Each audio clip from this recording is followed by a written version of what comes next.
your first year, as we all know. What do you know now about being the HC in the NFL, certainly of the Philadelphia Eagles, that you would go back in the time and tell yourself when you got the job, if not right before week one? What do you know now that you didn't know then? Yeah. I always knew it. I always knew that, with you can't ride the waves of the season, and that's that was something that Frank always talked about. Like, you can't be too up, you can't be too down. You gotta just stay steady all the way through. And I think you know that, and so again, I've been prepped by really good coaches, and so, but you still, there are ups and downs in the season, and I think I would have just.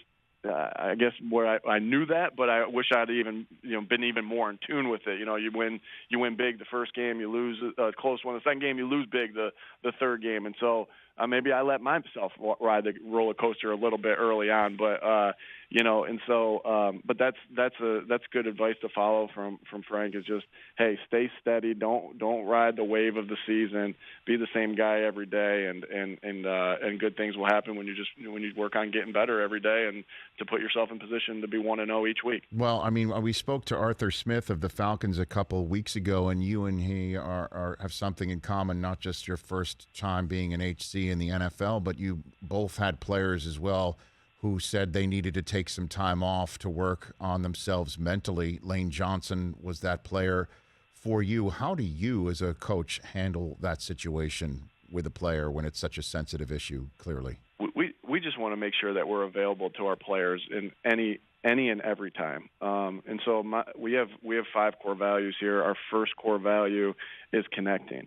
I think that's where you really grow as a football team, is when you're connecting. And so it's got to be more than you come into the building and we talk about football. I mean, of course we're going to do that.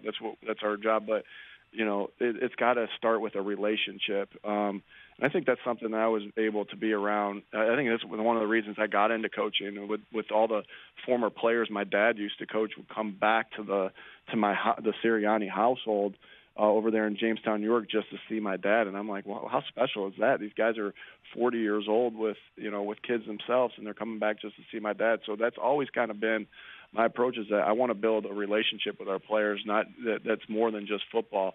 And so, and that's what you want to be there through those tough times for your players. And so, you want to be there for them for the good times. So that it's just that, being there for the players, connecting with those guys so that they have places to turn to when they're going through some tough times. And then you have to wait for the player to come to you to say, it's time for me to come back. I mean, how much space do you give? Like, did you reach out to your dad? I know I'm asking you 5 questions. I don't think there's a playbook there, and you got to play each situation a little bit different. And yeah, I'm always reaching out to my dad to talk through different things. And so, but I don't think there's a playbook. When the player's ready to be back in the building, he'll be back in the building. But we just, throughout all that, the most important thing that we can do is be there to support, to be there to listen.